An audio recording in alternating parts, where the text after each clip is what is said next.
কয়টা বাজে বলেন তো?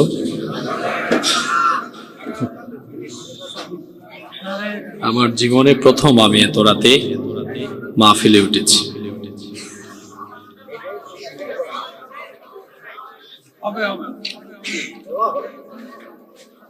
আপনাদের এলাকার কথা আমার আজীবন মনে থাকবে। ইতিহাসে কিছু নাম মানুষ খুব সুন্দরভাবে ধারণ করে রাখে, আর কিছু নাম খুব সুন্দরভাবে ধারণ থাকে না।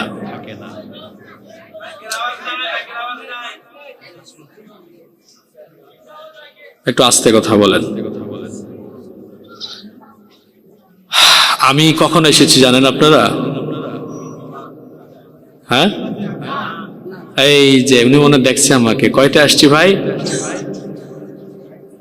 10:30 কে বলছে না গো ভাই, আমি 8:17 এখানে আসছি। 8টা, আমি যদি জানতাম 11:30 স্টেজ পাবো, আমি আপনাদের মতো শ্রোতাদের কাতারে বসে শুনে চলে যেতাম। একটা সাজানো মাহফিল নষ্ট হয় অপরিপক্ষ, অদক্ষ ব্যবস্থাপনার কারণে। আপনারা হয়তো বলবেন, হুজুর আপনি এখন সময় নষ্ট কেন করছেন? এই কথাগুলো আপনাদের শোনা দরকার। আমাকে কি আপনারা বলার মতো সুযোগ দিবেন?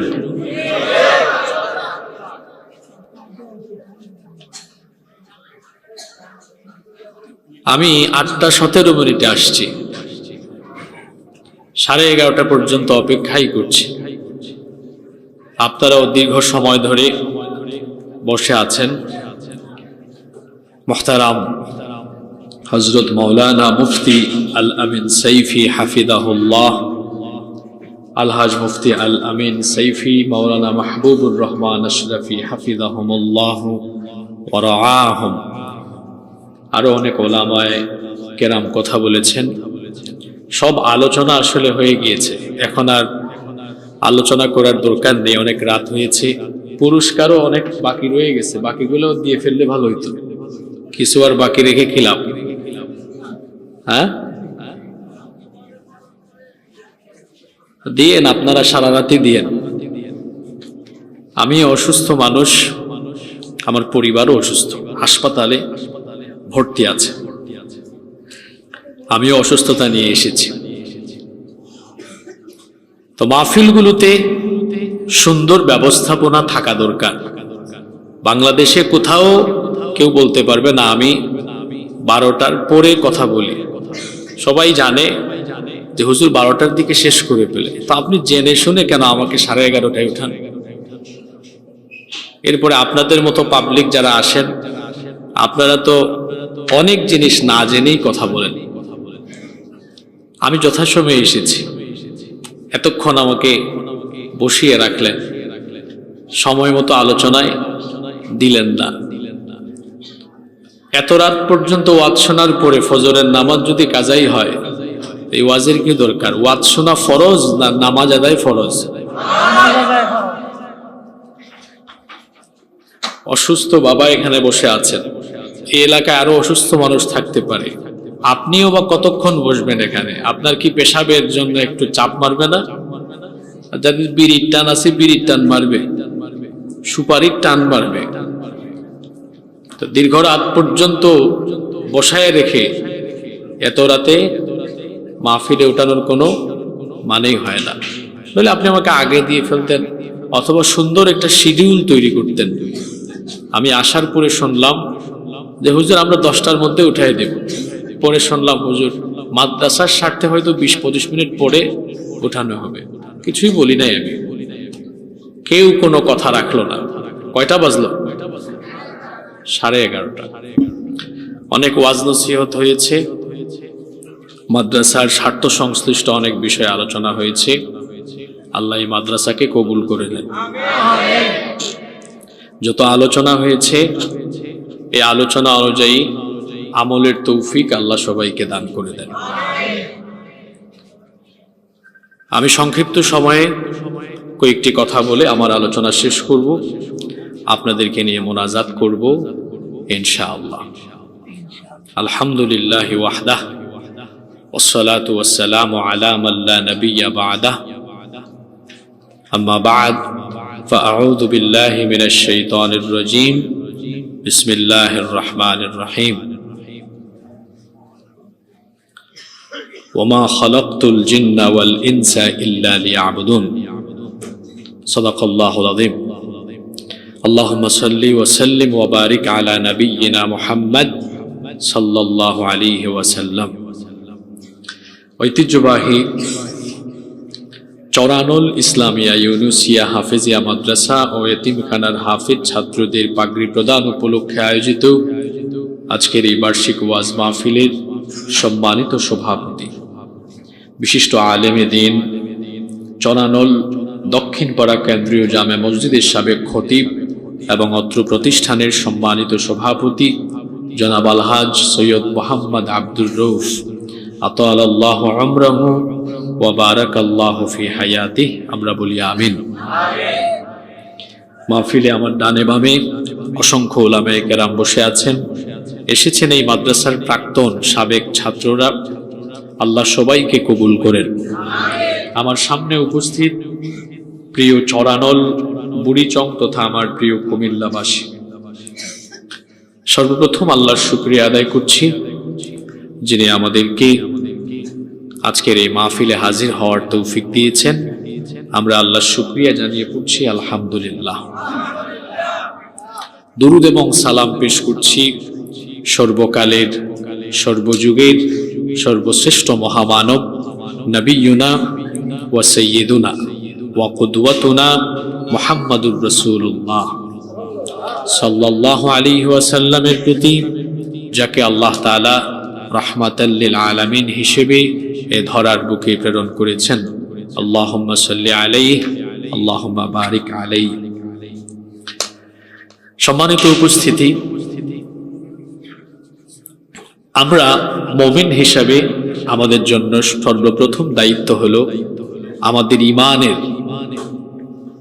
পরিচয়কে ধারণ করার জন্য আযান হলে নামাজে চলে যাওয়া, ইচ্ছে করে ফরজ নামাজ ছেড়ে দেওয়া, ফরজ নামাজ তরক করা, এটি হচ্ছে আল্লাহর সাথে কুফরি করা। নবী করিম সাল্লাল্লাহু আলাইহি ওয়াসাল্লাম বলেছেন, মান তারাকা সালাতাম মুতাআম্মিদান ফাকাদ কাফারা, যে ব্যক্তি ইচ্ছে করে নামাজ ছেড়ে দিল সে আল্লাহর সাথে কুফরি করল। আল্লাহর নবী আরো বলেছেন, বাইনাল আবদি ওয়াল কুফরি তারকুস সালাহ, আল্লাহর বান্দা আর কাফিরের মধ্যে পার্থক্য হলো নামাজ ছেড়ে দেওয়া। অর্থাৎ যে ব্যক্তি মুমিন সেই ব্যক্তি কখনোই নামাজ তরক করতে পারে না। আমাদের পরিচয়, আমরা মুমিন না অন্য কিছু? আর একটু জোরে বলেন। ওই চাচার কিসের টান মারছে? বিড়ি না পান না পেশাব?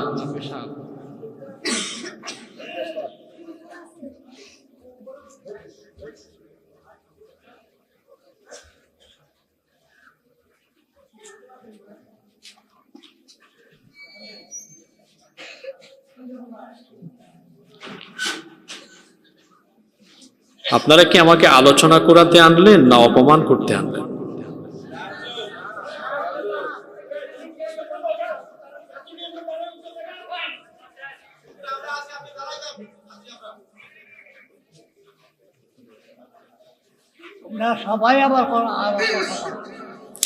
বুড়িচংয়ে তো আজকে আমি নতুন আসি নাই, আমি সেই 2017 সাল থেকে নিয়মিত আসি।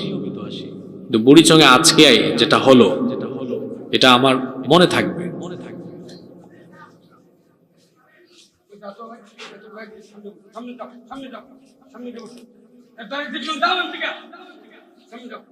সম্মানিত উপস্থিতি, বলছিলাম বাইনাল আবদি ওয়াল কুফরি তারকুস সালাহ, আল্লাহর বান্দা আর কাফিরের মধ্যে পার্থক্য হলো নামাজ ছেড়ে দেওয়া। মুমিন ব্যক্তি কখনো নামাজ ছাড়তে পারে না। আমাদের পরিচয়, আমরা হলাম মুমিন। এই মুমিন কখনো নামাজ ছাড়তে পারে না। অনেকে বলে, হুজুর আমার নামই তো আব্দুল মোমেন, তো তো নাম তো ঠিকই আছে আমার। আমাদের দেশের অনেক মানুষের নামের সাথে কাজের কোনো মিল নাই। যেমন বাবা নাম রেখেছে ফজর আলী, কোনোদিনও ফজর পড়ে না, তার ঘুম ভাঙে সকাল 10টায়। বাবা নাম রেখেছে জোহর আলী, কোনোদিনও জোহরে যায় না। বাবা নাম রেখেছে রমজান আলী, রমজান মাসে দুপুরবেলা গাঞ্জা টানে।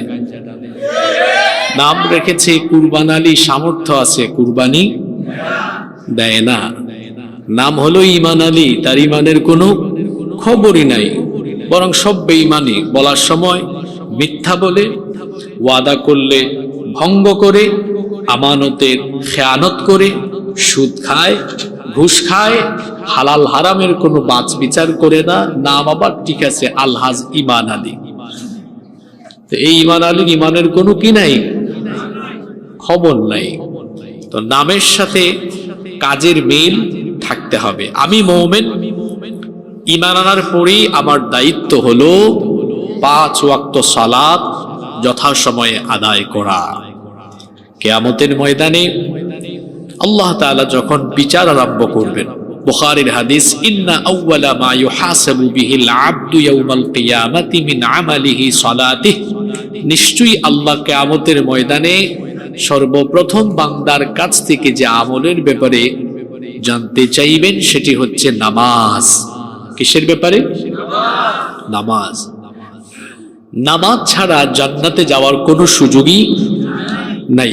আমরা সবাই জান্নাত চাই, সবাই জান্নাত চাই না?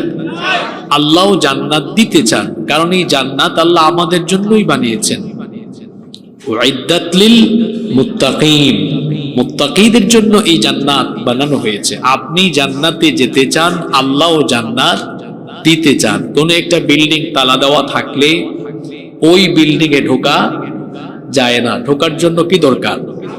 চাবি দরকার। একটা তালা দেওয়া বিল্ডিং এ ঢোকার জন্য যেমন চাবি দরকার, ঠিক তেমনি ভাবে জান্নাতে যাওয়ার জন্য জান্নাতের চাবি দরকার। আল্লাহ এই চাবিটা আপনাকে দিতে চান। এজন্য আল্লাহ ডেইলি 1 বার নয়, 2 বার নয়, 3 বার নয়, 4 বার নয়, প্রত্যেক দিন আল্লাহ আপনাকে 5 বার নামাজে ডাকেন। এই জন্য আল্লাহ তাআলা আপনাকে আদর করে ডেকে এটাই বলেন, আয় বান্দা, তুই নামাজে এসে আমাকে সাজদা দে, আর তোর জন্য বানানো জান্নাতের চাবি আমার কাছ থেকে নিয়ে নে। সুবহানাল্লাহ। যুবক ভাইয়েরা, তারা যৌবন বয়সে সাজদা দেয় না। যৌবনকালে শরীরে শক্তি থাকে কম না বেশি? যদি বলেন কম না বেশি? রুকু দেওয়া যায়, সাজদা দেওয়া যায়। এই সময়ে আল্লাহকে সাজদা দেয় না। যুবক ভাইয়েরা, এই যৌবন বয়সে আল্লাহকে বেশি বেশি সাজদা দেন, কারণ অনেক বয়স্ক মানুষ আমরা সমাজে দেখি বয়সের ভারে নজ্জ হয়ে যাওয়ার কারণে রুকুও দিতে পারে না, সাজদাও দিতে, ইশারায় ইশারায় নামাজ পড়ে। জন্য যৌবনকালকে কদর করা দরকার। যখন আমার সুযোগ আছে, এই সময় আল্লাহ তাআলাকে বেশি বেশি করে সাজদা দেওয়া দরকার। কিয়ামতের দিন প্রথম হিসাব হবে কিসের ব্যাপারে? আজ আমাদের মসজিদগুলো পাকা। নবীজির সময়ে মসজিদ ছিল কাঁচা, কিন্তু মুসল্লি ছিল পাকা। আমাদের এখন মসজিদ হয়েছে পাকা, মুসল্লির অভাবে মসজিদ পড়ে থাকে ফাঁকা। ওয়াজ মাহফিলে দেখেন মানুষ, প্যান্ডেলে কোনায় কানায় জায়গা নাই, অথচ এই শ্রোতাদের 90% হবে যারা এশার নামাজ আদায় করে আসে নাই। তা আমার জন্য ওয়াজ শোনা ফরজ না নফল? জোরে বলেন। আর নামাজ আদায় করা, নামাজ আদায় করা ফরজ। যে ব্যক্তি ইচ্ছে করে নামাজ ছেড়ে দেয় তার মধ্যে ঈমান থাকে না। মান আকামাস সালাতা ফাকাদ আকামাদ দ্বীন, যে ব্যক্তি নামাজ কায়েম করলো সেজন্য দ্বীন কায়েম করলো। এজন্য আমার বাবাদেরকে, ভাইদেরকে আমি অনুরোধ করব, 1 ওয়াক্ত নামাজ যেন আমাদের কাজা হয়ে না যায়, কারণ এই নামাজের হিসাব কিয়ামতের দিন প্রথম হবে। কিয়ামতের দিন প্রথম হিসাব কিসের হবে? 2, হারাম উপার্জন থেকে নিজেকে বাঁচিয়ে রাখতে হবে। কারণ হারাম উপার্জন খেয়ে যে শরীর গঠিত হয়, এই শরীরের কোনো ইবাদত আল্লাহ কবুল করেন না। এজন্য খেতে হবে হালাল না হারাম? হালাল খেতে হবে, হারাম খাওয়া যাবে না। হারাম কোনো পন্থায় উপার্জন করা যাবে না। আমাদের সমাজে সুদ আছে না নাই? সুদের কথা কি আর বলবো, এমন বহু এলাকা বাংলাদেশে আছে, মসজিদ কমিটির সভাপতি আবার এলাকার সুদখুরদেরকে একত্রিত করলে তারে বানাতে হবে সুদখুর কমিটির সভাপতি। সুদও খায়, নামাজও আদায় করে। যে ব্যক্তি সুদ খায় এ এত বড় গুনাহগার। আল্লাহ কোরআনে কারীমে বলেছেন, যারা সুদ খায়, সুদের সাথে যারা সম্পৃক্ত, এরা সরাসরি আল্লাহ এবং রসুলের সাথে যুদ্ধ ঘোষণা করে দিয়েছে। যারা সুদখোর এরা শয়তানের আসর করা রোগীর মতো কিয়ামতের মাঠে দণ্ডায়মান হবে। আল্লাহর নবী বলেছেন এদের ব্যাপারে, সুদের 70টার বেশি গুনাহ আছে, তার মধ্যে সর্বনিম্ন গুনাহ হলো নিজের মায়ের সাথে জিনা করা। আরেক হাদিসে এসেছে, আল্লাহর নবী বলেছেন, যে ব্যক্তি 1 দিরহাম সুদ খায় সে ব্যক্তি 36 বার জিনা করার সমান অপরাধ করে। 1 দিরহাম সুদ কতবার জিনার সমান? 36 বার জিনার সমান। কত বড় মারাত্মক গুনাহ! সুদখোরের কোনো ইবাদত কবুল। এরপরে আছে ঘুষ। লাআনা রাসূলুল্লাহ সাল্লাল্লাহু আলাইহি ওয়াসাল্লাম আর-রাশি ওয়াল মুরতাশি। যে ব্যক্তি ঘুষ দেয় আর ঘুষ নেয় এদের উপরে লানত করেছেন মুহাম্মদ সাল্লাল্লাহু আলাইহি ওয়াসাল্লাম। সুদ খায়, ঘুষ খায়, চাঁদাবাজি করে, টেন্ডারবাজি করে, হারাম পন্থায় উপার্জন করে। এই যে হারাম খায়, এই হারামখোরের নামাজ, তার রোজা, তার হজ, তার যাকাত, তার জিকির আজকার, তার ইবাদত কোনো কিছুই আল্লাহ কবুল করেন না। ইবাদত কবুলের পূর্ব শর্ত হলো হালাল খাওয়া। ইবাদত কবুলের পূর্ব শর্ত কি? হালালের মধ্যে আল্লাহ বরকত দেন, কোন হারামে বরকত।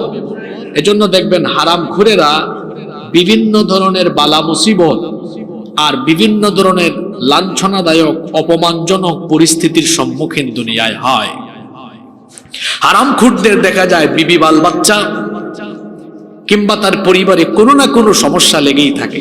এই হারামখোরের ছেলে মেয়ে দেখবেন এই হারামখোরের ছেলে মেয়ে সন্ত্রাসী হয়, টেন্ডারবাজ হয়, মাদকাসক্ত হয়।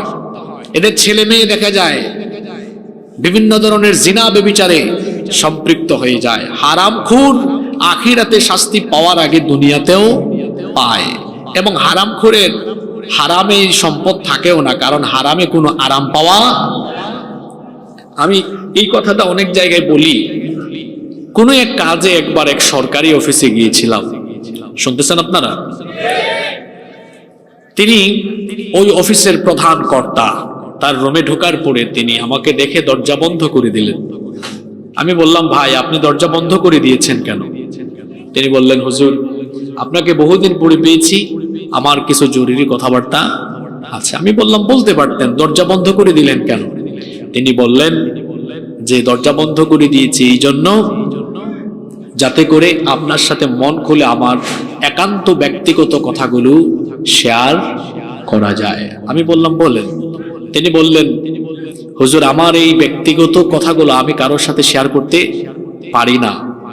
দেখি একটু খোরাক বা কোরআনিক কোনো ঔষধ পাই কিনা। বললাম, ভাই বলেন। বললেন, আমার বউয়ের, আমার বিবির পেটে 5 থেকে 6টা সন্তান এসেছে, কিন্তু 2-3 মাস যায় এটা নষ্ট হয়ে যায়। এরকম 5-6টা বাচ্চা নষ্ট হয়ে গিয়েছে। মনে বড় কষ্ট, এত বছর হয়েছে বিয়ে শাদী করলাম, কিন্তু কোনো বাচ্চা এখনো পাইলাম না। 2, এমন এক রোগ আমার হয়েছে, এমন জায়গায় হয়েছে ওইটা বলতেও পারি না কাউরে, এমন জায়গায় রোগ হয়েছে আমি বেশিক্ষণ বসেও থাকতে পারি না, বড় কষ্ট হয় আমার। 3, সম্পদ আছে অনেক, কিন্তু কেন যেন দিলে কোনো শান্তি পাই না। ঘটনাক্রমে সেদিন ওনার অফিসে ঢোকার আগে দেখলাম বহু নিরীহ মানুষ অজপাড়া গা থেকে, গ্রাম থেকে এসেছে শহরে, হাতের মধ্যে ফাইল, দাঁড়িয়ে আছে এতিমের মতো, তার কাজ হয় না, ফিরিয়ে দেয় টেবিল থেকে, অমুকের কাছে তমুকের কাছে যাও, ওই টেবিলে যাও, ওই টেবিলে যাও। তাদের ফাইলের কাজ স্পিডে হয়, যারা স্পিড মানি দেয়, এখন তো ঘুষের অনেক নাম, টেবিল মানি, স্পিড মানি, 2%, 5%, 10% কমিশন, তারপরে হাদিয়া, কত কিছু নাম দিয়েছে এটা। তো আমি এটা লক্ষ্য করলাম, বললাম, ভাই দরজাও তো লাগিয়ে দিয়েছেন, আমি আর আপনি কথা বলছে কেউ নাই, আপনার অফিসে যা যা দেখলাম, এই অফিসের প্রধান কর্তা হিসেবে এগুলোকে নিয়ন্ত্রণে রাখা আপনার দায়িত্ব নয়? তিনি বললেন হ্যাঁ। আমি বললাম আপনার বাড়িতে যে খরচ যায়, বাজার যায়, সব কি হালাল ওয়েতে যায়? মাথাটা নিচু করে দিয়ে বললেন না। আমি বললাম আপনি কোরআনিক প্রেসক্রিপশন চেয়েছেন না? কোরআনিক প্রেসক্রিপশন হলো, আল্লাহ কোরআনে বলেছেন তোমরা অন্যায়ভাবে কারো সম্পদ ভক্ষণ করো, মানুষের উপর জুলুম করো না, হারাম খেয়েও। এটা মেনে নেন, আজ থেকে আপনার অফিসে এটা বন্ধ করেন, আপনিও বন্ধ করেন। কিছুক্ষণ নীরব থেকে বললেন ঠিক আছে হুজুর। 1.5 বছর পর দেখা হয়েছে। ভাই কি খবর? আলহামদুলিল্লাহ হুজুর, আমার একটা সন্তান হয়েছে। আর কি খবর? আর কি খবর?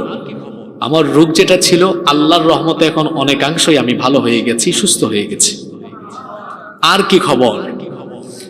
আগে হারাম পন্থায় এত উপার্জন করতাম, মনে শান্তি পাইতাম না, এখন হালাল পন্থায় যেটুকু আছে শান্তি পাই, হৃদয়ে এক ধরনের প্রশান্তি অনুভব করি। সুবহানাল্লাহ। হালালে বরকত আছে, হালালে আরাম আছে না নাই? হারামে কোনো বরকত পাওয়া যায় না। আপনি যে হারাম উপার্জন করছেন কার জন্য? আপনার বউ বাচ্চার জন্যই তো করছেন, তাই না? এই বউ বাচ্চা আপনার কাছেও থাকবে না, পালিয়ে যাবে আপনাকে দেখলে। এদের সুখ শান্তির জন্য এত কষ্ট করে হারাম উপার্জন করলেন। আল্লাহ কোরআনে কি বলেছেন? ইয়াউমা ইয়াফিরুল মারউ মিন আখিহি ওয়া উম্মিহি ওয়া আবিহি ওয়া সাহিবাতিহি ওয়া বানি। সেই দিন মানুষ তার স্ত্রী, সন্তান, তার আত্মীয় স্বজন সবার থেকে পালিয়ে যাবে, কেউ কারো পরিচয় পর্যন্ত দিবে। তো কার জন্য এত কিছু করছেন? আজকে একজন গীতিকার মারা গেলেন, অনেক সুন্দর সুন্দর ইসলামী সঙ্গীত তিনি লিখেছেন। চোখেরই পলকে তুমি হতে পারো লাশ। শুনছেন না আপনারা এটা? অনেকে বাড়িওয়ালা নাই রে বাড়ি, নাই রে দুনিয়াতে। আজকে সেই সঙ্গীতটা যিনি লিখেছেন তিনি ওই বাড়িওয়ালা, তার বাড়িতে আর কই দিনের দুনিয়া বলেন? এই লাইফের নাই কোনো ওয়ারেন্টি, নাই কোনো গ্যারান্টি। যুবক ভাইয়েরা ভাবে হুজুর আমি বাঁচবো, এখনো তো আমার বয়স 20-21 বছর। না, keep in your mind there is no serial of death. মৃত্যুর কোনো সিরিয়াল নাই। যে এসেছে পরে সে চলে যেতে পারে আগে। যে কোনো সময় আমরা যে কেউ দুনিয়া ছেড়ে চলে যেতে পারি। সুতরাং অল্প কয়েকদিনের এই দুনিয়াতে হারাম পন্থায় উপার্জন করে গাড়ি, বাড়ি, ফ্যাক্টরি, সহায় সম্পদ সব করলেন, এগুলো কি ভোগ করতে পারবেন? ওই দিন একজনের বাড়ি গেলাম, বললাম বাড়িটা কি আপনার? এত সুন্দর বাড়ি লোকটা, তো খুব আশ্চর্য করে দিয়ে আমাকে জবাব দিলেন চুপচাপ হয়ে। আমি বললাম বাড়িটা কি আপনার? তিনি বললেন, জবাব দেন আঙ্গুল দিয়ে ইশারা দিয়েছে, মানে কি কার বুঝিয়েছে? আমি বললাম আপনার বললেন না কেন? কয় হুজুর বাড়িটা বানিয়েছি, কিছু কাজ এখনো বাকি আছে। এমনও তো হতে পারে বাকি কাজ কমপ্লিট হওয়ার আগে ওই কবরের বাড়িতে আমি চলে যেতে পারি। কি অনুভূতি, কি ফিলিংস, চিন্তা করেছেন? আচ্ছা, আপনাদের এই বুড়িচঙ্গে এরকম হয় কি হয় না, বা হইলেও হইতে পারে, কোন লোক বাড়ি নির্মাণের কাজ শুরু করেছিল, ধরেন 40, 50, 60 বা 70% করার পরে মারা গেছে, এরকম হয় কিনা বলেন? আমাদের আসল বাড়ি কোনটা? আসল বাড়ি হলো ওই কবরে। আমাদের কাজে লাগবে কি, নেক আমল না বদামল? তাহলে দুনিয়াতে আমরা যতদিন আছি আমাদের দরকার নেক আমল না বদামল? তো এই নেক আমলের প্রথম নেক আমলের কথা বললাম নামাজ। আর আমার নেক আমল কবুল হওয়ার পরবর্তী শর্ত, আমি পরবর্তী পয়েন্ট বলছি, আমার এই নেক আমল কবুল হওয়ার শর্তই হলো কি খাওয়া? জোরে বলেন কি খাওয়া? আপনাদেরকে একটা ঘটনা বলবো, এটা বাস্তবিক ঘটনা। আমার দেশে অনেক বড় বড় হারামখোর আছে, হজের টাইম আসলেই হজে যায়, কারো নাম হাজি, কারো নাম আলহাজ। তারপরে ওখানে গিয়ে কি বলে? লব্বাইক আল্লাহুম্মা লব্বাইক লব্বাইক লা শারীকা লাক লব্বাইক ইন্নাল হামদা ওয়ান নি'মাতা লাকা ওয়াল মুলক লা শারীকা লাক। বলে না? আমরা অনেকে যেতে পারি নাই, তাই না? আল্লাহ যারা যেতে পারেনি সবাইকে তোমার ঘরের মেহমান বানিয়ে দিও। এই হারামখোর বিমানের টিকিট কেটেছে আর সমস্ত প্রসেসিং করেছে সব হারাম পয়সায়, তারপর ওখানে গিয়ে কি বলে? লাব্বাইক আল্লাহ, আমি হাজির। আল্লাহ বলেন আমি তোর উপস্থিতি গ্রহণ করলাম না। নাউজুবিল্লাহ পড়ে বলেন, আগে শোনেন। আল্লাহ বললেন কি? এ বলে লাব্বাইক আমি হাজির। আল্লাহ বলেন কি? আমি তোর উপস্থিতি কবুল কেন? কারণ তুই যে আসলি, তোর যে শরীরটা নিয়ে আসলো, তোর শরীরটাই তো না পাক, তোর শরীরটাই হারাম। তুই যেভাবে আসলি হারাম পন্থায় আসলি, তুই তো হারামের উপর দিয়ে আছিস, তোর উপস্থিতি আমি কবুল করলাম। তাহলে আমার যে কোনো ইবাদত কবুল হওয়ার জন্য কন্ডিশন হলো কি? খাওয়া। জোরে বলেন, কি খাওয়া? হালাল খেতে হবে। কোনো হারামের সাথে সম্পৃক্ত থাকা যাবে না, হারাম পন্থায় উপার্জন করা যাবে না, কোনো হারাম খাবারও গ্রহণ করা যাবে না। তাহলে 1 নাম্বার নেকামলের কথা বললাম। কি বলেছি? নামাজ। 1 নাম্বার কি বলেছি? যুবক ভাইয়েরা নামাজ আদায় করবেন তো? আপনাদের মতো যুবকরা একটা জাতিকে পাল্টে দিতে পারে যদি চরিত্রবান হয়। আমার আল্লামা ইমাম কুরতুবী রহমতুল্লাহ আলাইহির একটা কথা মনে পড়ল। তিনি বড় সুন্দর কথা বলেছেন যে যৌবনকাল হলো কচু পাতার পানির মতো। কচু পাতার, আপনাদের এলাকায় কচু গাছ আছে তো? কচু পাতায় পানি পড়লে পাতাইটা কি করে? পাতাইটা কি করে? টলমল টলমল করে। এবং এই পানি বেশিক্ষণ দীর্ঘস্থায়ী হয় না, এটা যে কোনো সময় পড়ে যেতে পারে। কচু পাতার পানি যেমন দীর্ঘস্থায়ী হয় না, এটা যে কোনো সময় পড়ে যেতে পারে, ঠিক তেমনি যৌবনকাল এর চারপাশে আছে চরিত্র বিধ্বংসী আকর্ষণীয় উপাদান। যদি কোনো যুবক এই চরিত্র বিধ্বংসী উপাদানে তার গা ভাসিয়ে দেয়, কচু পাতার পানি যেমন টলমল টলমল করে যে কোনো সময় পড়ে যাবে, কোনো যুবক যদি সে স্রোতে গা ভাসিয়ে দেয়, এই চরিত্র বিধ্বংসী উপাদান গ্রহণ করে তার যৌবনকালও নষ্ট হয়ে যাবে। আর যে যুবক শয়তানের খপ্পরে না পড়ে যৌবনকাল মসজিদে ইবাদতে বন্দেগিতে কাটায়, আল্লাহর নবী বলেছেন, এই হাদিসটি বিখ্যাত বিখ্যাত সব হাদিসের গ্রন্থে এসেছে, সাবআতুন ইউযিল্লুহুমুল্লাহু ফি যিল্লিহি ইয়াওমা লা যিল্লা ইল্লা যিল্লুহ। 7 শ্রেণীর মানুষকে রব্বুল আলামিন আরশে আজিমের ছায়ার নিচে জায়গা দিবেন, যেদিন আল্লাহর আরশের ছায়া ছাড়া আর কোনো ছায়া থাকবে না। এদের মধ্যে এক শ্রেণী হলো তারা ওয়াশাবুন নাশাআ ফি ইবাদাতিল্লাহ, যে যুবক তার যৌবনকাল আল্লাহর ইবাদতে কাটিয়ে দিয়েছে। সুবহানাল্লাহ। যুবক ভাইয়েরা, আল্লাহর আরশের ছায়ার নিচে জায়গা পেতে চান কিনা? তাহলে আজান হলে যাব কোথায়? কথা দিলেন তো? 2 বললাম কি? হালাল খেতে হবে। কি খেতে হবে? কারণ হালাল না খেলে কোনো ইবাদত আল্লাহর কাছে কবুল। 3 কিয়ামতের দিন আল্লাহ বিচার করবেন। এই বিচারটা 2 ভাগে ভাগ হয়ে যাবে।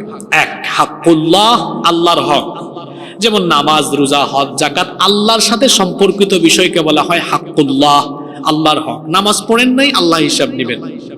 তারপরে আপনি রোজা রাখেন নাই, যাকাত আদায় করেন নাই, হজ করেন নাই, এই হিসাব নেবেন কে? এর হক কার? আল্লাহর হকের বিচার আরম্ভ হবে নামাজ দিয়ে। এটা এক ধরনের বিচার। আর আরেকটা বিচার হবে সেই দিন হাক্কুল ইবাদ, বান্দার হক। কার হক?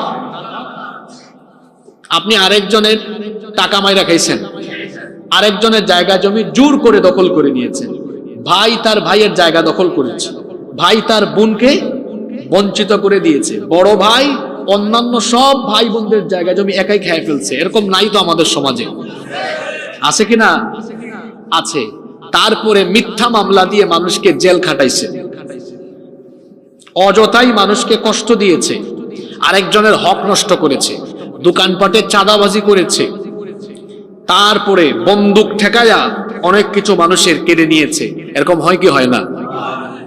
এই যে এই ব্যক্তি হক নষ্ট করলো, আল্লাহর না মানুষের? আল্লাহর না মানুষের? এই বিচার কিয়ামতে আরম্ভ হবে।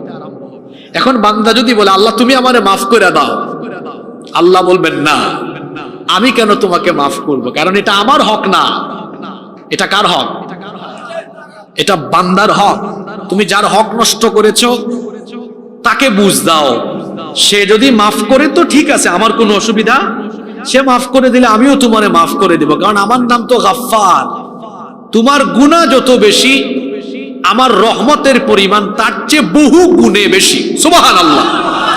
হাদিসে কুদসি আল্লাহ তাআলা বলেছেন, ইবনে আদম লাউ বালাগাত যুনুবুকা আনানাস সামাই সুম্মা ইস্তাগফারতানি গফারতু লাক। তুমি যদি আকাশ পর্যন্ত গুনাহ করে আমার সামনে আসো আর অনুতপ্ত হয়ে ক্ষমা চাও, তুমি মনে রেখো আমি তোমার রব, আমি এমন, আমিও সাথে সাথে আকাশ সমান দয়া নিয়ে হাজির হয়ে তোমার সব গুনাহ মাফ করে দিব।